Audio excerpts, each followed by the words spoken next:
सर्वेभ्यः नमो नमः। आज हम महर्षि मनु के द्वारा विरचित मनुस्मृति के द्वितीय अध्याय का 57वां श्लोक पढ़ेंगे।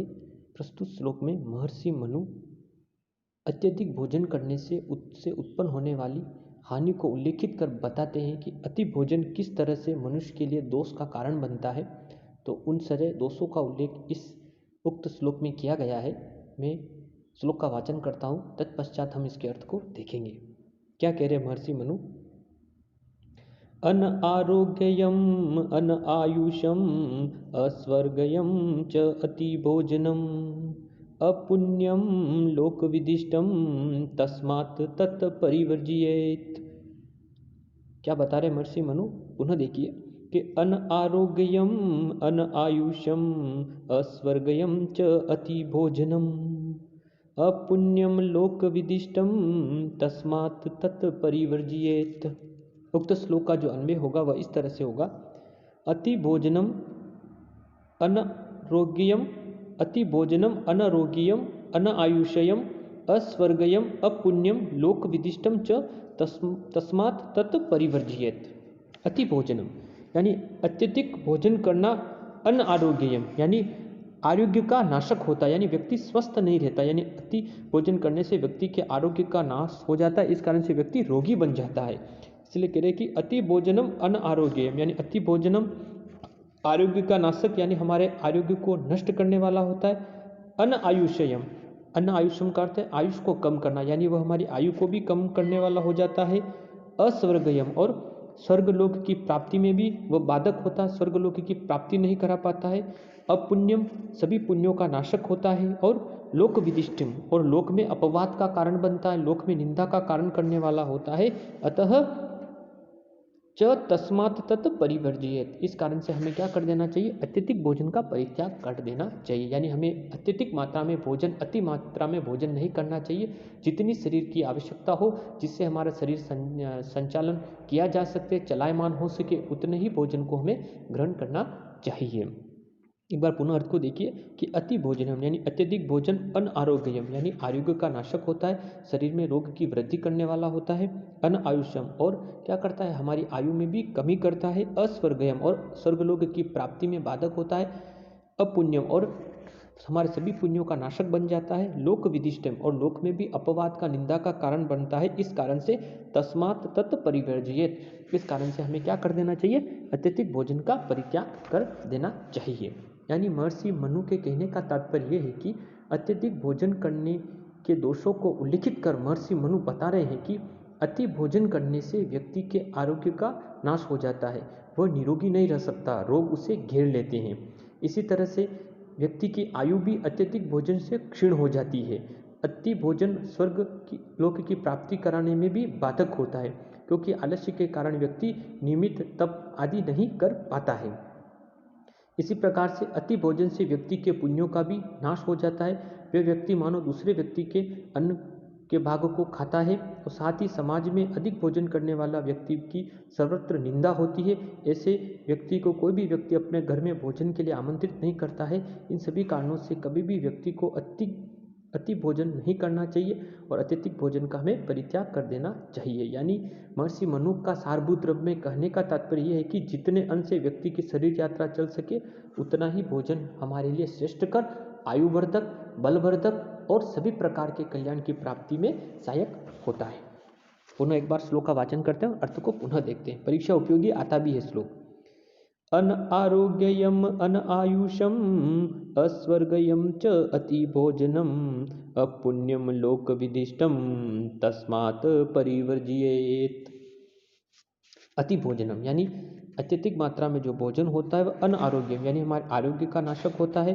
अनायुषम आयु को कम करने वाला होता है। अस्वर्गयम यानी स्वर्ग की प्राप्ति में बाधक। अपुण्यम सभी प्रकार के पुण्यों का नाशक तथा लोक विदिष्टम तथा लोक विदिष्टम में निंदा को कराने वाला होता है। तस्मात् तत् परिवर्जियेत, इस कारण से उसका हमें परित्याग कर देना चाहिए। इस तरह से महर्षि मनु अति भोजन से उत्पन्न होने वाले जो उसकी निंदा के जो कारण हैं, अत्यधिक भोजन करने से उत्पन्न होने वाले दोषों को इस उक्त श्लोक में उल्लेखित किया है।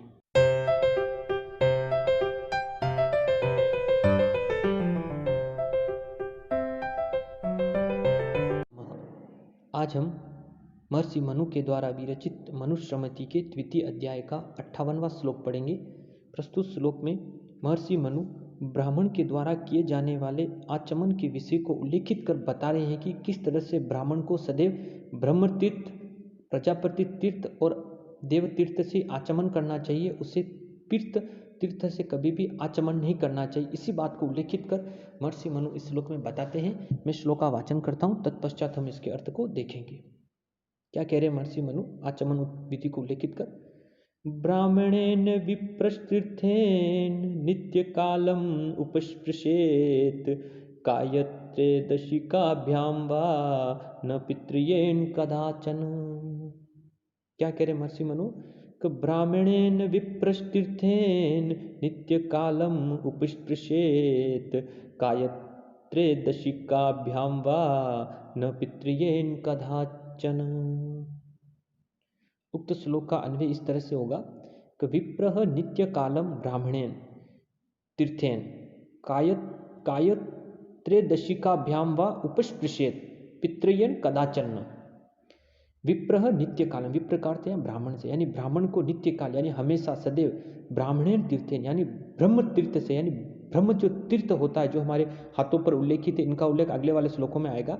इसलिए कह रहे कि ब्राह्मणेन नित्य काल यानी ब्राह्मण को सदैव ब्राह्मणेन तीर्थेन यानी ब्रह्म तीर्थ से अथवा काय या का तात्पर्य प्रजापति से, अथवा काय या प्रजापति तीर्थ से अथवा त्रयोदशिकाभ्याम, त्रयोदशिकाभ्याम का अर्थ त्रिदशाः देवाः तेषाम इदम त्रयोदशिकम यानी देव तीर्थ से संबंधित है, यानी या तो काय यानी या तो प्रजापति तीर्थ से अथवा त्रयोदशिकाभ्याम यानी देव तीर्थ से उसको हमेशा क्या करना चाहिए? उपस्पृशेत यानी उसको आचमन करना चाहिए। इन तीनों में या तो ब्रह्म तीर्थ से करे, अगर कभी ना हो सके तो प्रजापति तीर्थ अथवा देव तीर्थ से वह आचमन कर सकता है, परंतु पितृयेन कदाचन न, किंतु पितृ तीर्थ से कभी भी आचमन नहीं करना चाहिए। महर्षि मनु ने पितृ तीर्थ से आचमन का इस श्लोक में निषेध किया है और बताया है कि हम ब्रह्म तीर्थ से, प्रजापति तीर्थ से अथवा देव तीर्थ से आचमन कर सकता है विप्र ब्राह्मण, किंतु पितृ तीर्थ से उसको कभी भी आचमन नहीं करना चाहिए। पुनः देखिए अर्थ को कि विप्रह नित्य कालम ब्राह्मण तीर्थ यानी विप्र यानी ब्राह्मण को नित्य कालम यानी हमेशा ब्राह्मण तीर्थ यानी ब्राह्मण तीर्थ से उसको आचमन करना चाहिए, अथवा काय यानी प्रजापति तीर्थ से और त्रयोदशिकाभ्याम या देव तीर्थ से वह उपस्पृशेत यानी वह देव तीर्थ से आचमन कर सकता है, किंतु पितृयेन कदाचन लेकिन उसको पितृ तीर्थ से कभी भी आचमन नहीं करना चाहिए। यानी ब्राह्मण के लिए आचमन के विषय में विशेष निर्देश देते हुए महर्षि मनु कह रहे हैं कि ब्राह्मण को सदैव ब्रह्म तीर्थ से ही आचमन करना चाहिए। इसके साथ ही वह प्रजापति तथा देव तीर्थ से भी यथा अवसर आचमन कर सकता है, परंतु उसे कभी भी पितृ तीर्थ से आचमन नहीं करना चाहिए। हाथ में स्थित ब्रह्म तीर्थ, प्रजापति तीर्थ, देव तीर्थ तथा पितृ तीर्थ के विषय में हम आगे वाले श्लोकों में पढ़ेंगे। इस तरह से महर्षि मनु ने ब्राह्मण के लिए पितृ तीर्थ से आचमन का सर्वथा निषेध किया है। और यहाँ पर जो उल्लेखित काय शब्द प्रजापति को क कहते हैं, अतः काय से तात्पर्य यहाँ प्रजापति का, और त्रयोदशिक देवताओं के नाम है, इसलिए त्रयोदशिक शब्द देवताओं के पर्यायवाची के संदर्भ में आया है। पुनः एक बार श्लोक का वाचन करते हैं और अर्थ को देखते हैं। ब्राह्मणेन विप्रस्तीर्थेन नित्य कालम उपस्पृशेत कायत्रेदशिकाभ्याम वा न पितृयेन कदाचन। विप्र नित्य कालम यानी ब्राह्मण को सदैव क्या करना चाहिए? ब्रह्म तीर्थ यानी ब्रह्म तीर्थ से अथवा काय यानी प्रजापति तीर्थ से अथवा त्रयोदशिका अथवा देव तीर्थ से वा उपस्पृशेत यानी उसको आचमन करना चाहिए, किंतु पितृयेन कदाचन किंतु पितृ तीर्थ से उसको कभी भी आचमन नहीं करना चाहिए। इस तरह से महर्षि मनु ने ब्राह्मण के द्वारा किए जाने वाले आचमन का जो किए जाते हैं उसमें ब्रह्म तीर्थ, प्रजापति तीर्थ और देव तीर्थ को बताया, निषेध के रूप में पितृ तीर्थ से कभी भी आचमन का निषेध कर हमें बताते हैं।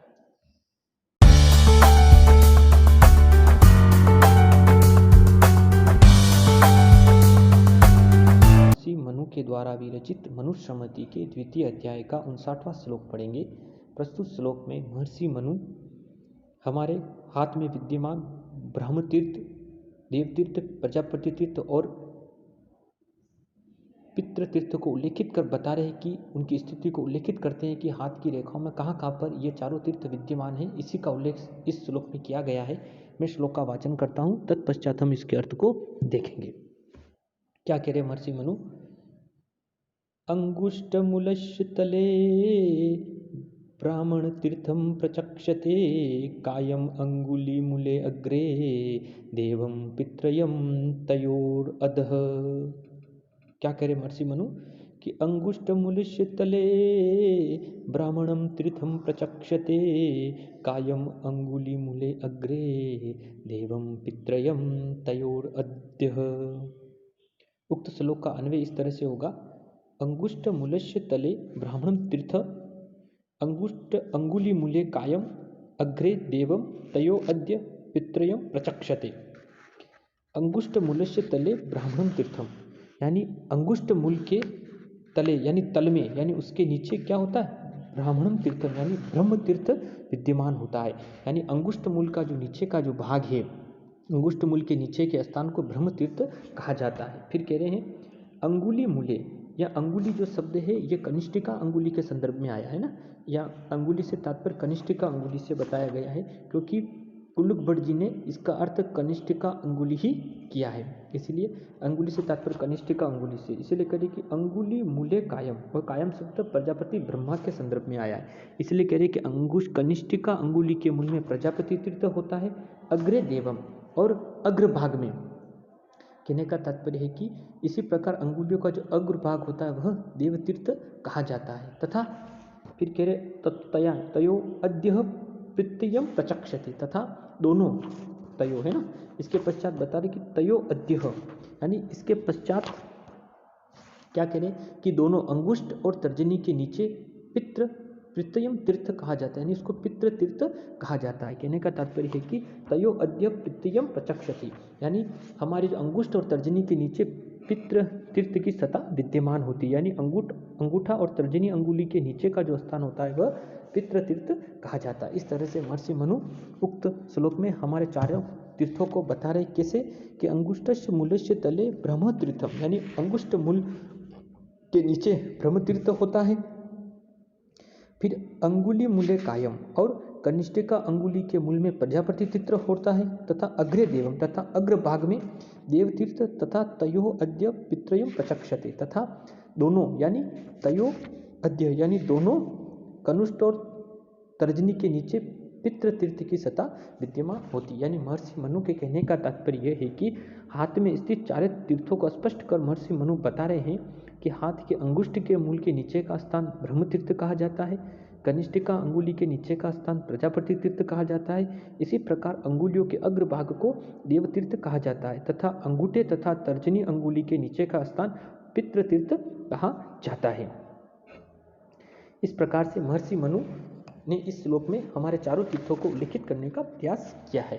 एक बार पुनः श्लोक का वाचन करते हैं और इसके अर्थ को देखते हैं। अंगुष्ठमूलस्य तले ब्राह्मणं तीर्थं प्रचक्षते कायम अंगुलीमूले अग्रे देवं पित्रयं तयोरद्धः। अंगुष्ठमूलस्य तले ब्राह्मणं तीर्थं प्रचक्षते कायम अंगुलीमूले अग्रे देवं पित्रयं तयोरद्यः।